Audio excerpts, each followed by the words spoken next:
Vincent's experience with Patagonia as they move from being a new venture to an established B Corporation, one that is a model for firms pursuing both profit and purpose. Working with founder Yvonne Schnard, Vincent was part of the team that helped launch Patagonia and build it into the firm that it is today. Vincent started with Patagonia in 1973 and has served in a number of roles critical to building and maintaining the enterprise. Vincent is also co-author with the founder of Patagonia of The Responsible Company, which tells the story of how the team at Patagonia built a successful corporation that is also very much mission-driven. Vincent is ideally positioned to discuss how an entrepreneurial mindset, business strategy, and organizational culture combine to create the Patagonia that we know today. At Patagonia, Vincent is known informally as the chief storyteller, with many efforts to highlight Patagonia's social and environmental impact. He currently serves as the Patagonia Company Philosopher and is a resident fellow at the Yale Center for Business and Environment. And he's also a poet whose work has appeared in American poetry. Welcome, Vincent. Our expert interviewer for tonight is Tom Bloch. Tom is the former CEO of H&R Bloch, who did something rather remarkable. In his prime, as in his tenure at CEO, he started to examine what he could personally do to ensure that students from all walks of life had access to great educational opportunities. And then after much reflection, he decided to step down as CEO and become a math teacher in a Kansas City school, educating students from underserved communities. And then after getting much firsthand experience as a teacher, he launched University Academy, an incredibly impressive charter high school that has helped to change the lives of many in this community. Tom remains very involved in helping the University Academy provide transformational opportunities for many. Tom also has been a great friend to other institutions throughout Kansas City, including UMKC and the Bloch School. Tom has served in leadership roles for the UMKC trustees and also the UMKC Foundation. He's also been very active at the Bloch School with leadership and supporting key Bloch School advisory boards. On a personal note, I will also say that unlike some other math teachers that I know, Tom has perhaps the most wicked sense of humor around. Perhaps we'll see some of that on display tonight. So we begin tonight's session with the conversation between Tom and Vincent. Please use the Q&A function on Zoom to raise any questions that you might have. About midway through our session, Tom will begin to draw upon the questions that you have posed for Vincent to extend the discussion. Vincent and Tom, thank you for joining us tonight. I turn it over to Tom. Brian, thank you very much for that introduction. And welcome to everybody who's on this Zoom call. We are so lucky this evening to be joined by I think one of the great visionaries in business, someone that we will all learn something from.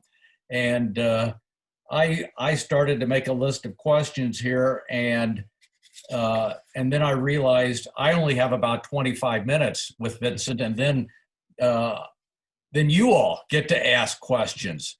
I don't know where to start, but Vincent, maybe if you don't mind, can you share a little bit about the founding of Patagonia, and how did this company become so ahead of its time in terms of feeling this enormous sense of responsibility to do more than just make money, as my little head in corporate America thought that was what it's all about. It was just about making money. But you and Yvonne did so much more than that. So I think if we could start there, that would be great. Yeah. All right. Well, first, thanks for having me, and thanks for hosting, and thanks for the opening question. I think on the positive side, Patagonia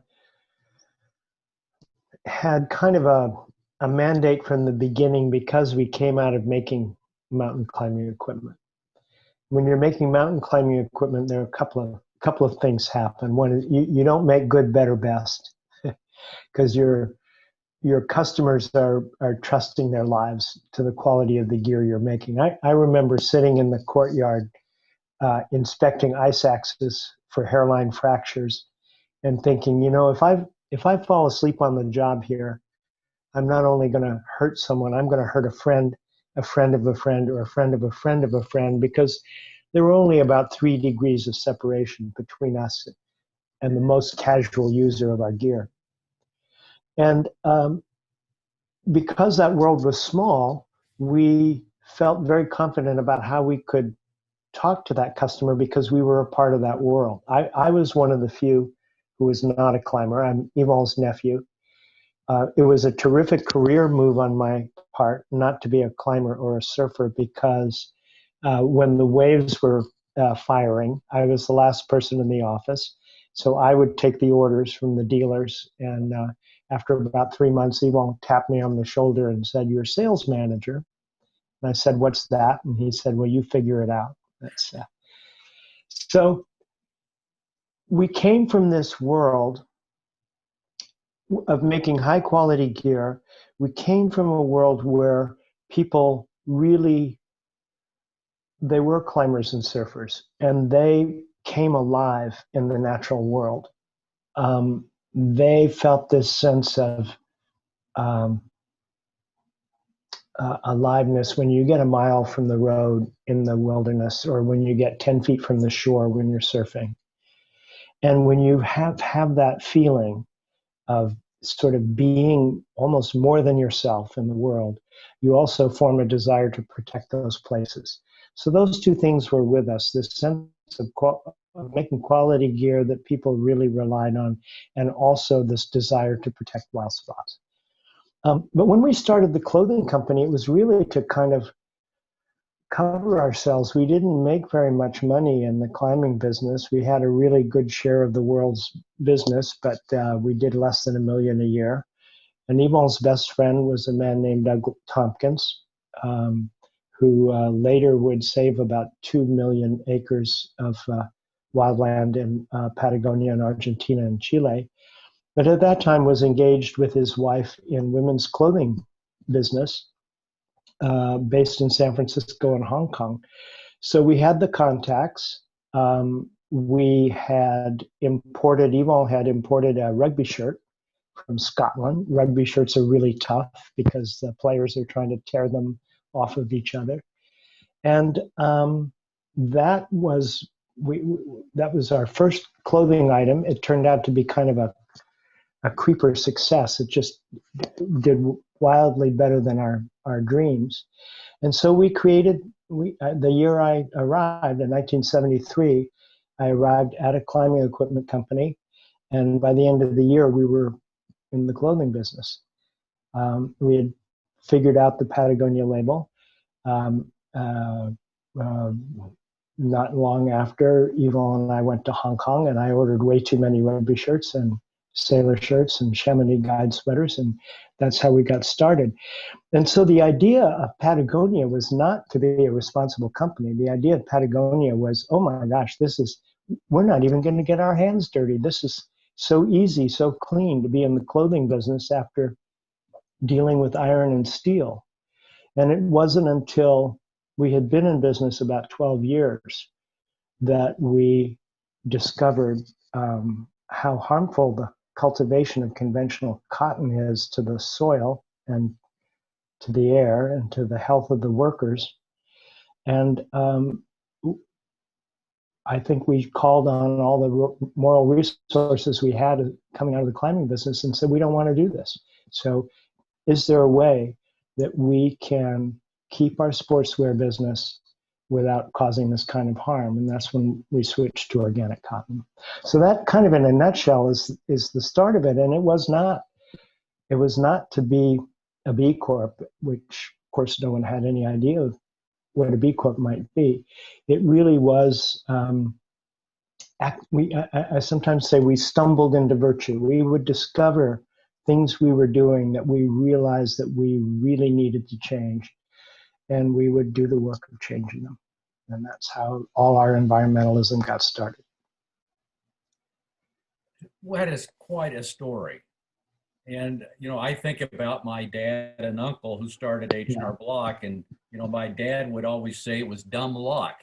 And as I listen to you speak, Vincent, I think, well, maybe there was a little bit of that in the Patagonia story too. Oh yes, that initial order. Yeah, that initial order that I mentioned that I ordered way too many. Well, we hadn't done a very good job of choosing the colors or doing the patterns. So we could have knocked ourselves out of business that first year. But I suspect that you were a very hard worker, you and Yvonne and those in that very small nucleus at the very beginning. You were determined to do something useful and hopefully successful. We were committed. We were all young, and we all thought it was a cool thing to do. And we were in the outdoor business, and the retailers liked us, and they thought it was cool that the little band of blacksmiths was going to get into the clothing business. So that's what fueled us at first. And then later on, not too much later on, but within about 15 years or so, I think the primary impetus for many of us, including me, became the environmental and the social initiatives that we undertook that made the business interesting and kept us at our posts. And here we are at a time in history when companies, at least in this country, and I know beyond, are being told by customers to be environmentally conscious and socially aware and do much more with social unrest and the climate change and all the things that are going on in our world. But Patagonia was doing this before it was popular. And I don't know, can you address how did I understand being part of this outdoor rock climbing? I mean, you love the environment, but to become so committed as a company, and I want to sort of transition to this B Corp, which honestly I wasn't very familiar with at all, but I think it is fascinating, and the students should know about this. But can you talk about this transformation of a company that was just a start? And a lot of the folks listening right now are budding entrepreneurs, and became so socially responsible and taking it to a level that I think is fairly unique in the world.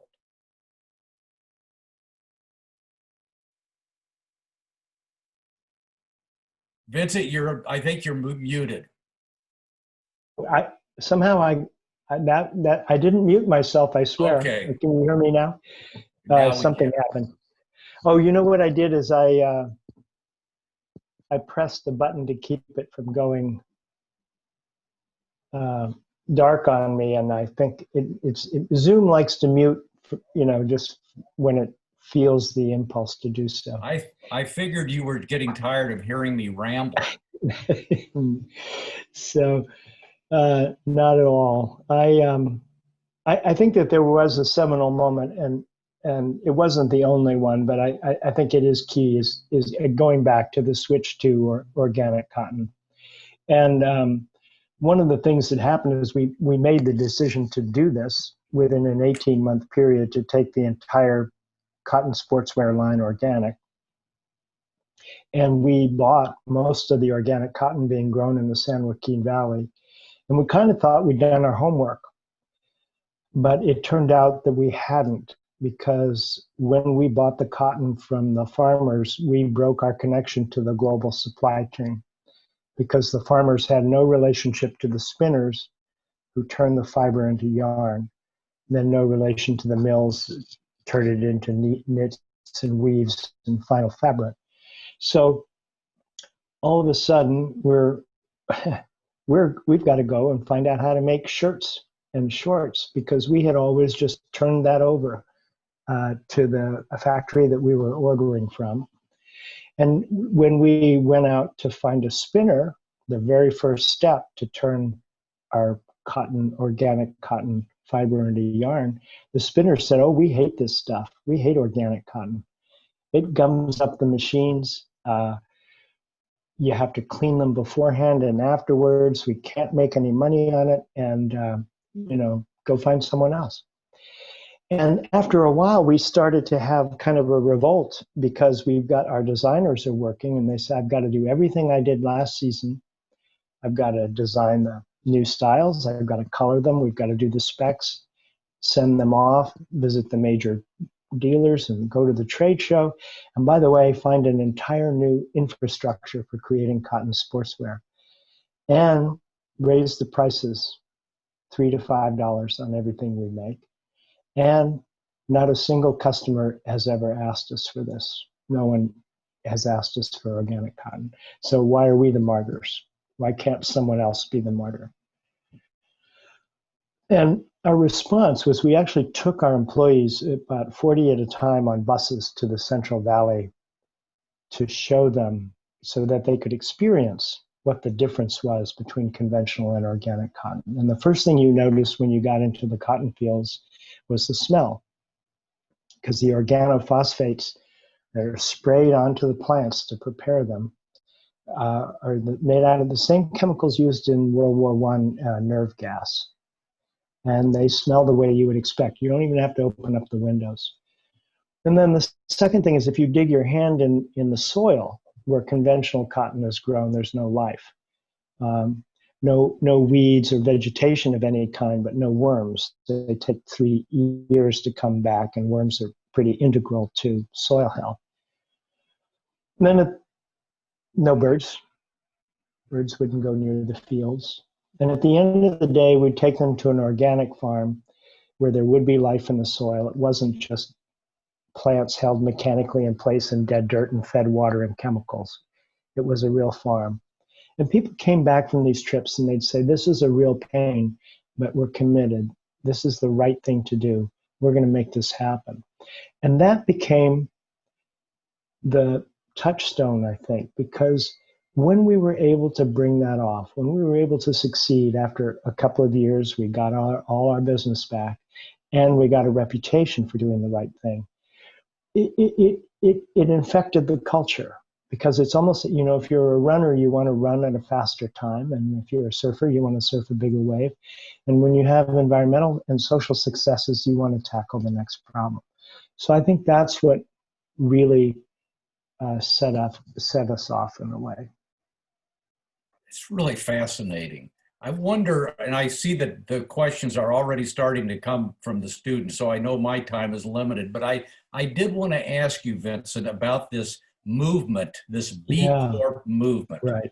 Yeah. Because this is something I think really important, and hopefully is going to get even stronger and bigger in the years to come. And Patagonia is sort of, I think, like the poster child for this B Corp movement. Can you share with the folks who probably, like me, don't know or didn't know much or anything about what it is? Yeah.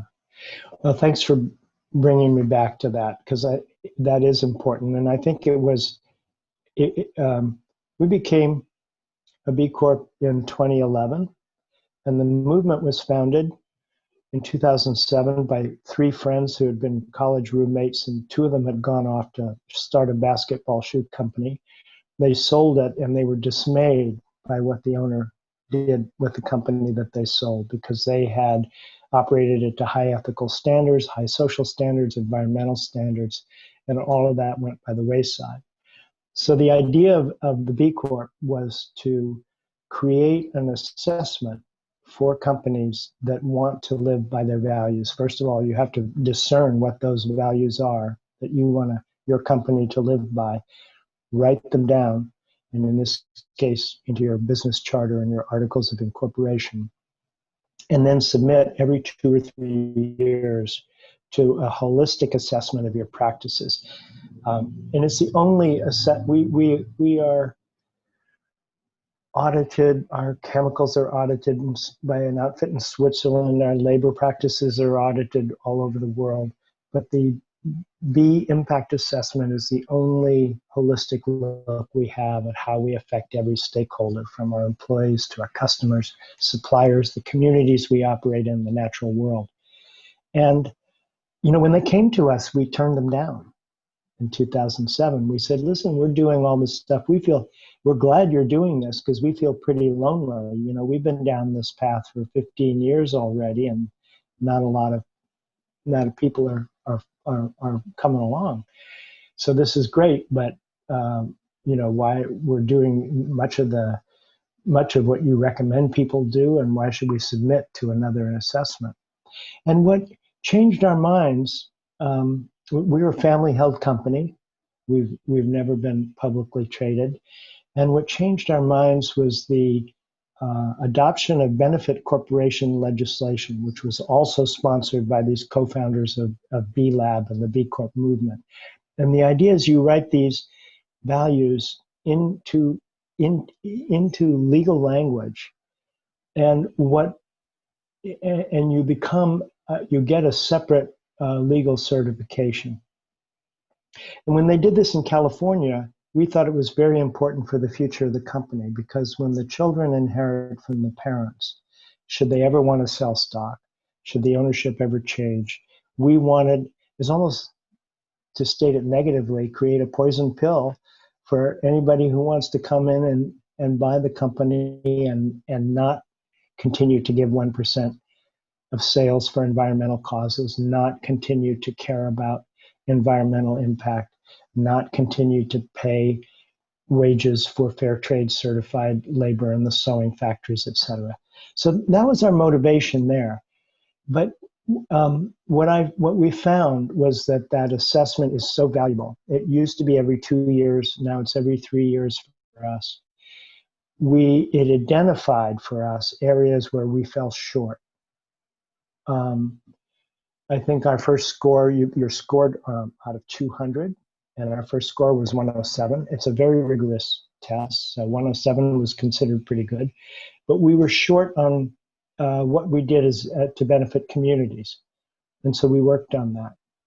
And I think now we're at 151, which is considered very high.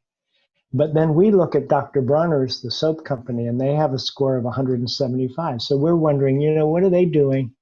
What are they doing that we need to be doing?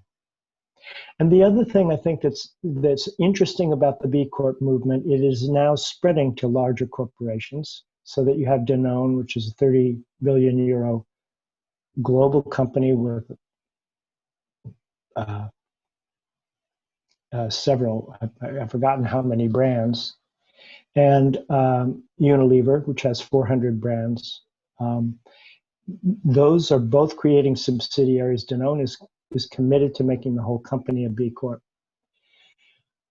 B Corp has also gone through a process of aligning its assessment with the UN Sustainable Development Goals, which is no big deal here, but it's a big deal in Europe among all large companies, publicly traded or privately held, that 183 countries of the world, in the same year that the Paris Accords were passed, signed an agreement on what is essential to create equitable development for every country in the world by 2030. What do we need to do to address climate change? What do we need to do to address the social inequality and the status of women, et cetera, et cetera? So there's a link now between that assessment and the Sustainable Development Goals. It's really fascinating. And I would encourage the students, especially those looking at starting businesses, to do some homework and look at this B Corp as a potential way to form your business. I have to ask you, Vincent, with the election, so I guess we're still in the midst of it. And I would also encourage people to go on the Patagonia website. It just struck me how it talks about everything you've mentioned. You can just feel the culture of this company. It talks about we're in business to protect the planet. It doesn't talk about we're in business to make as much money as possible, but we're in business to protect the planet. And going back to the election, I was, the dean actually told me this the other day. He said, and I have a sister who only wears Patagonia clothing, by the way. And I told her I was meeting you, and oh, she's so jealous. But anyway, the dean told me that, you know, if you go buy some clothing, Patagonia clothing, and you look at the label on the back, there's a little message under the label. And I guess I shouldn't say it here, but it says, vote it starts with an A, out.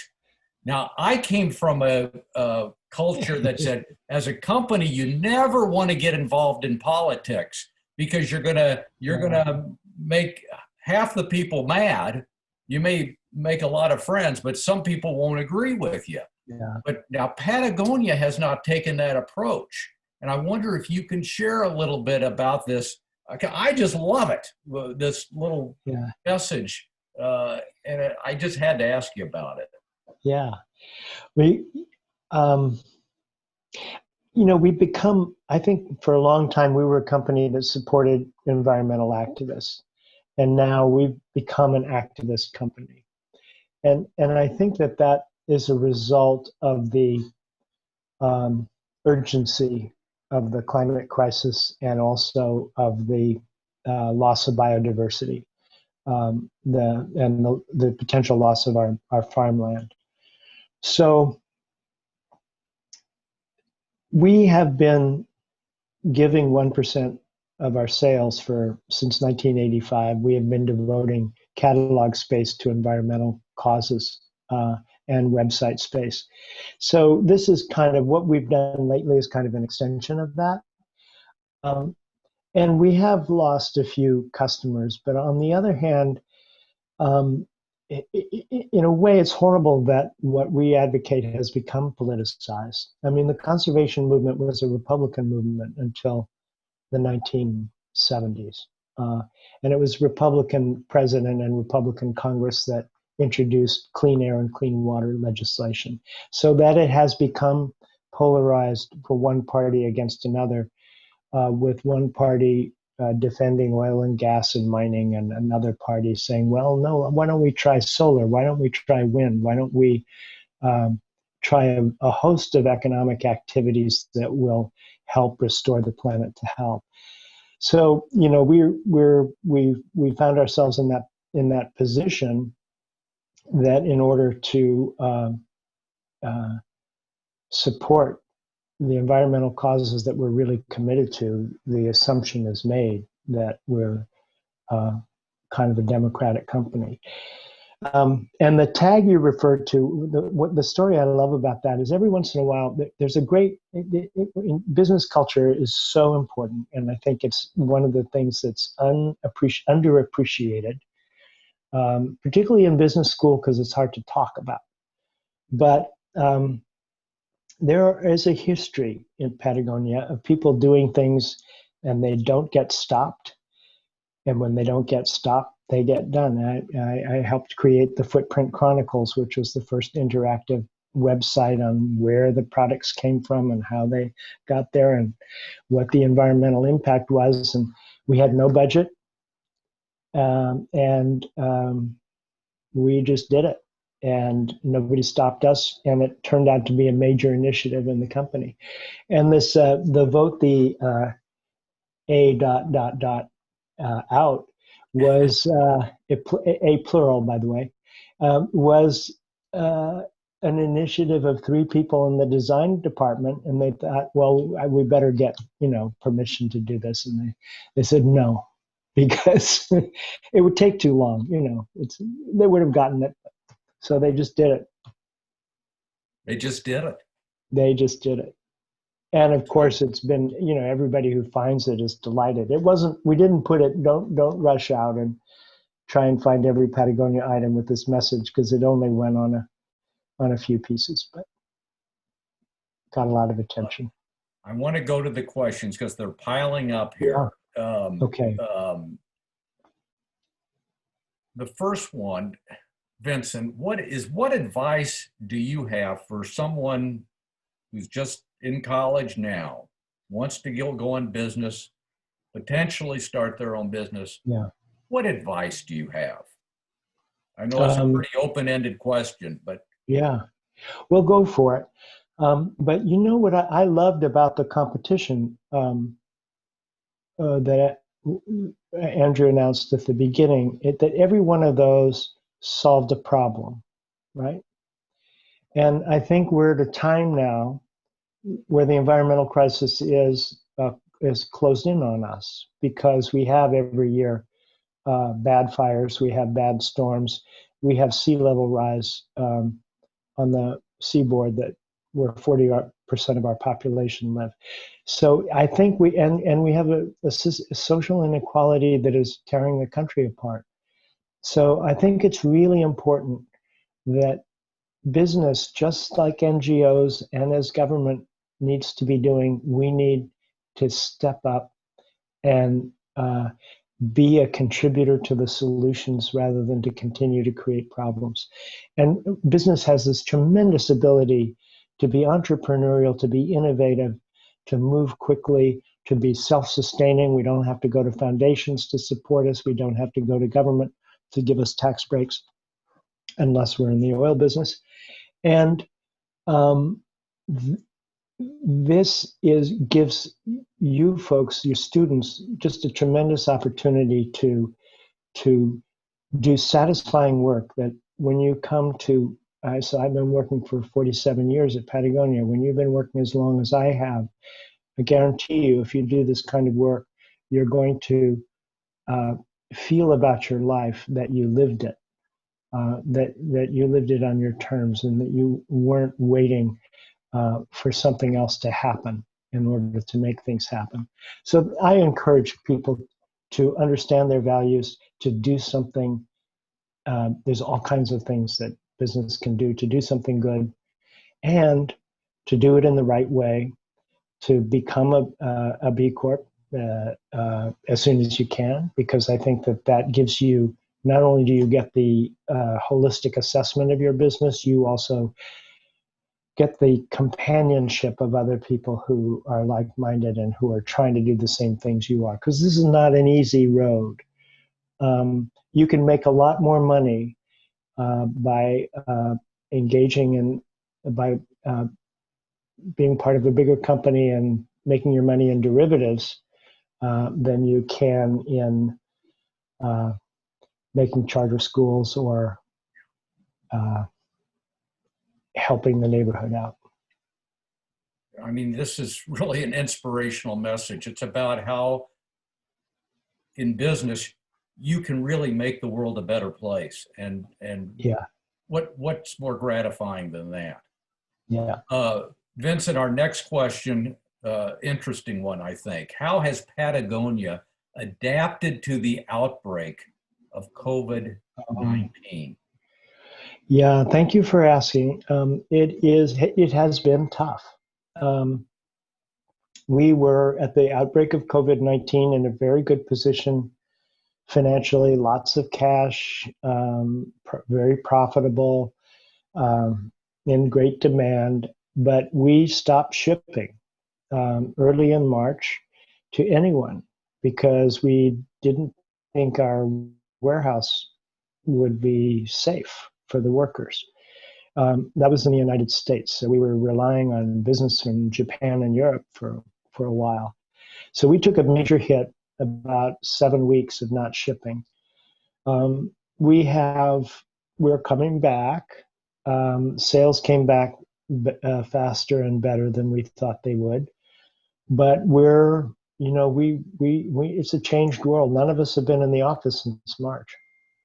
My wife went back to get something off her desk because she works at Patagonia as well. And this was about 3 months after we shut down. And she said it was like a science fiction film. There was still candy on the meeting tables and You know, people, whatever people had left on their desks was still there.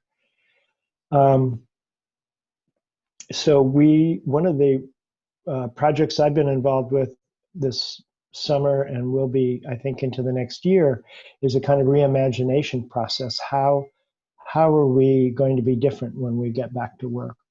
It's a very interesting thing. People asked, we did a questionnaire and we asked people how they would like to work when COVID passes, and only 6% wanted to be in the office 5 days a week. Everybody, I think, wanted to be together part of the time, even for cultural reasons, but everybody felt that they were actually being more productive by having not commuting, by having more time at home. And this is even from parents with kids who are especially challenged if you're two folks working at home and tending to your kids.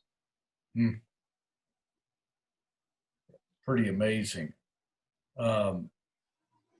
Stephanie is asking, as you look at your career, what's the greatest lesson that you have learned that you can share with others? Yeah.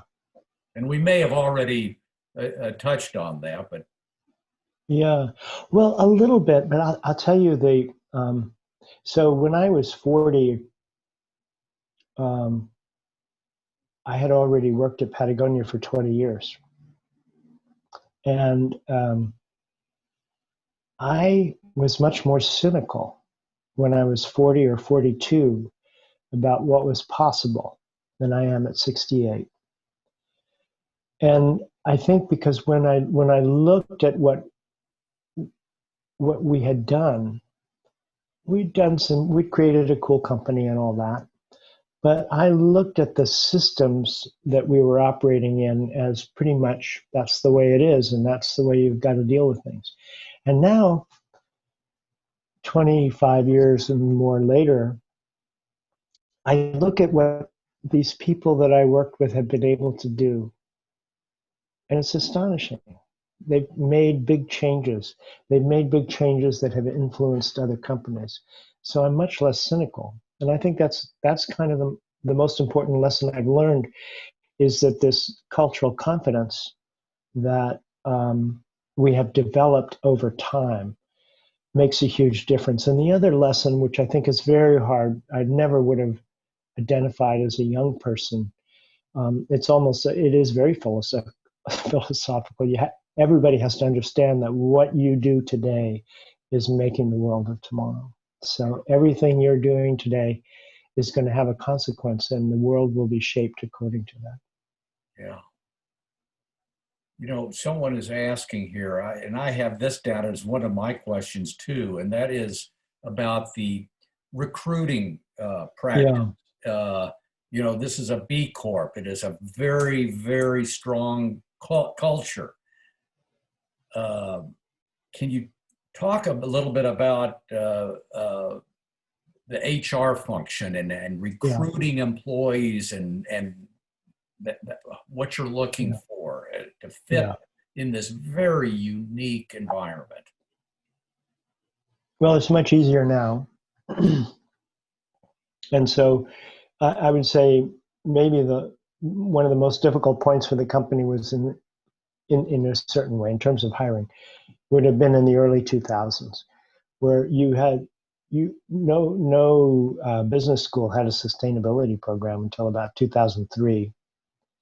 And so we would get people who had been trained. If we had somebody in finance who'd been trained at Harvard Business School, or if we had somebody in textiles who'd been trained at North Carolina State, or we hired somebody from the North who had worked at the North Face, or a bunch of other, everybody we brought in was well trained for their task and maybe had good experience for their task, but not for the Patagonia culture. And it became the job.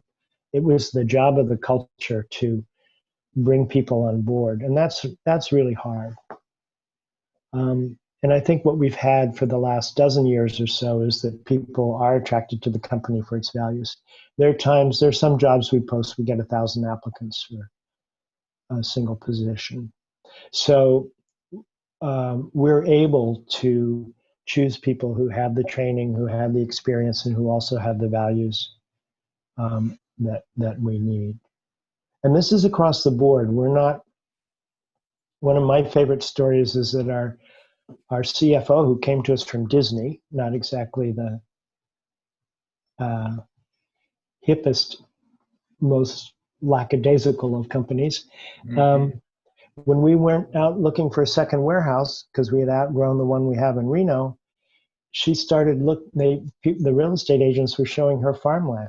And she said, I don't want to put up a 300,000 square foot warehouse on X number of acres and displace it from the farm. So we ended up using land on a converted coal mine, a restored land from community trust had cleaned up the surface of a coal mine in Wilkes-Barre, Pennsylvania. And that's not something that didn't come out of the sustainability department. It didn't come out of the marketers, or it didn't come out of the design people. This came out of finance for someone who came from Disney. So that is now imbued in the whole company. And I love it when I hear that we're making decisions like that, because that, to me, the company is operating on all 6 burners when I hear tales like that.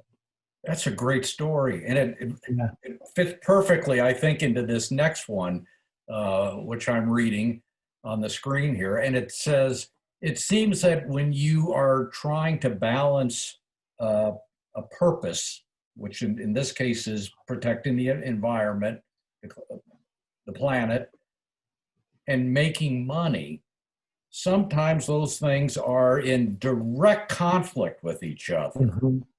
And it seems so hard to resolve that, it would seem sometimes. Yeah. And how do you get through that conflict? Yeah. I assume that's something great you have question. to deal with a fair amount. Yeah. It's a great question. I'm going to try and not make a long answer, but it's kind of a complex one.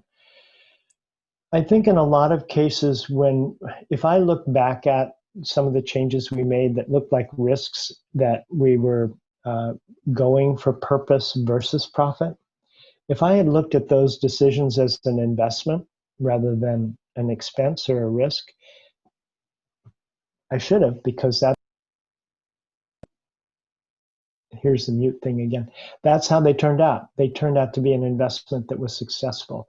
And there's been some work now by McKinsey on this, that often, when you cut environmental expenses, you save money.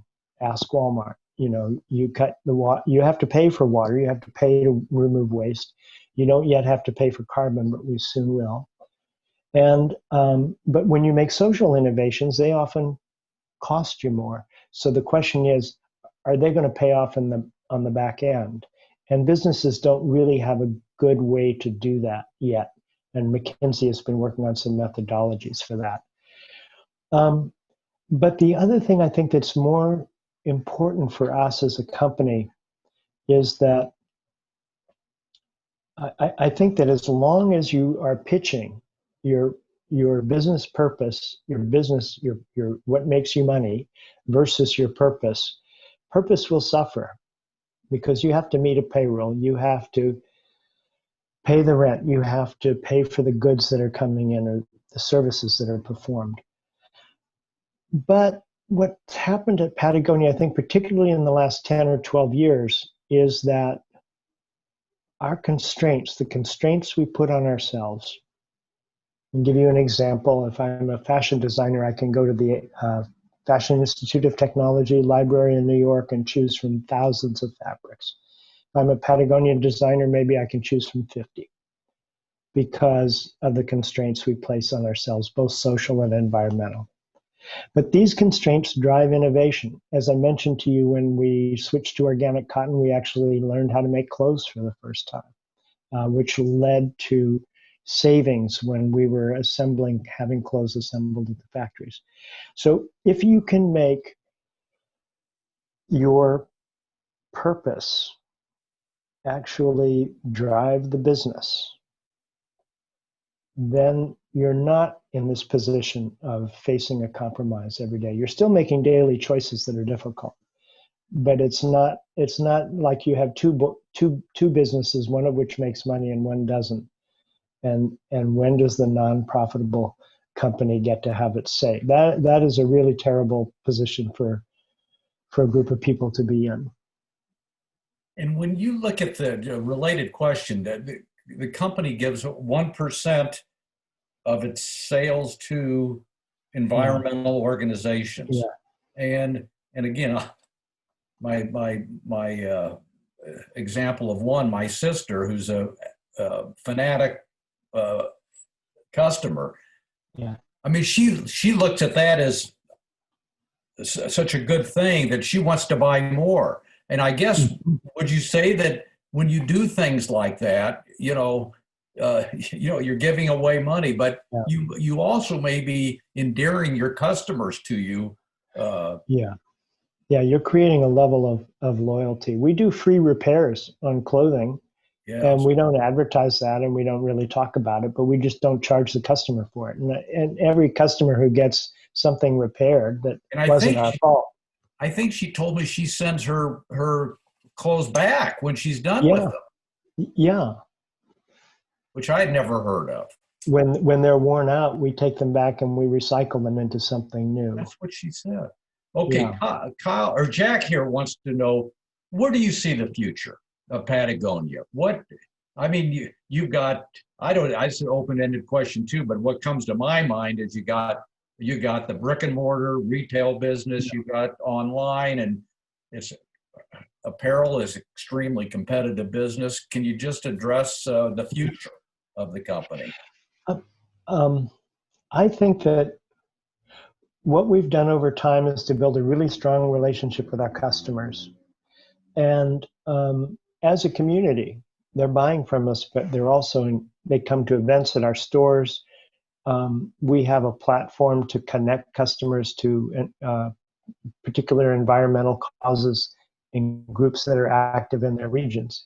You go on the website and plug in Kansas City and whatever you're interested in, see which groups are doing what. So I think that relationship with the broader community is going to be as important as the business transactions, that the business will flow from those relationships. That would be my prediction for 10 or 15 years. And there are other people who do sort of corporate prognostications who would say, yes, businesses that do that will do well. The other thing for us is we're in the food business. We have a little tiny business called Patagonia Provisions. And one of the things we've discovered with being in the food business is regenerative organic farming and the potential to bring soil back to health and also to do some carbon farming to sequester, draw that carbon out of the air and into the soil. And, almost everything we do out of environmental initiatives is to reduce the harm we do. But with organic agriculture, regenerative agriculture, we have the potential to actually give back to the planet more than we're taking. So that really excites us. And it's a tiny, tiny part of the business now, but we want to develop that over the next couple of decades. Well, in my next life, I not only want to work for Patagonia, I want to work for you, and I want to succeed you as director of philosophy. I don't think I'm qualified, and I think just looking at the list of questions here, I think everybody else wants to work with you and learn from you in the future. Well, I would be happy to work with you. I am so impressed by your life path and what you've done and what you've done for your community, and so. Vincent, you are an inspiration to all of us, and I'm going to hand this back over to Andy, but I first want to say thank you on behalf of the Bloch School, the faculty and the staff for your time and the treasure of all that you've provided to each of us today. I think we've become a lot better, and you've really given us a lot to think about. And now we can get back to watching the election results. All right. Well, thank you very much. This has been a very quick hour, I must say. So I really enjoyed that time with you. And thanks, students, for your really trenchant questions, and good luck with your, or all the best to you for your, not good luck, all the best to you for your work lives. And I have to apologize to the students because we got to just about that many of the questions that came in. Vincent, thank you. And Andy, it's yours. Thank you very much, Tom. Thank you, Vincent. I'm going to actually give it to Laura. She has a couple of announcements to wrap us up.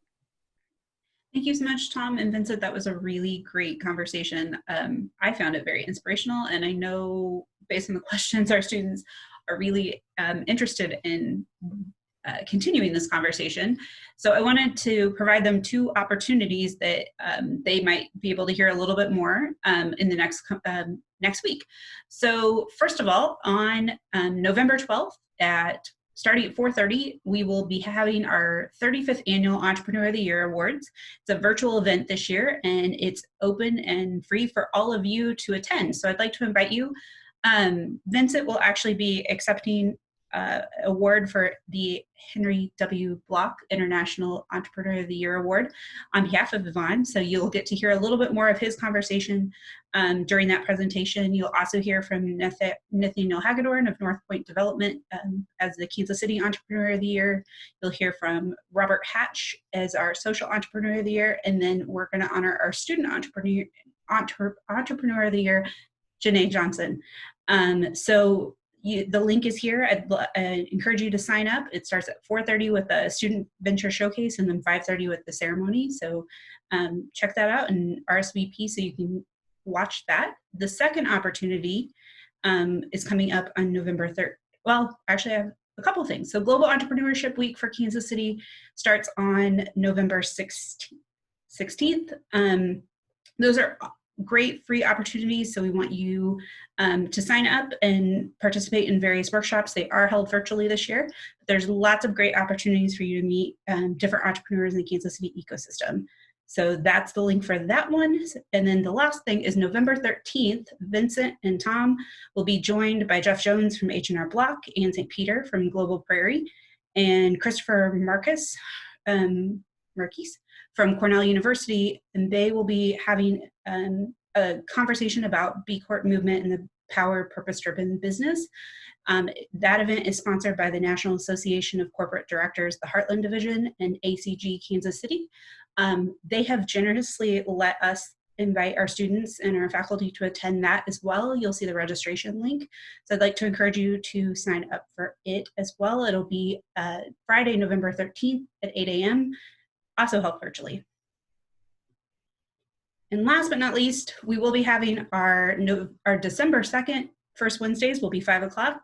There's the Zoom link. And then if you are needing extra credit for class, you can use the link on the right hand of your screen to log your attendance for tonight. But I hope you all had a really great time and hope to see you at some of our other upcoming events in the next couple weeks. Thanks.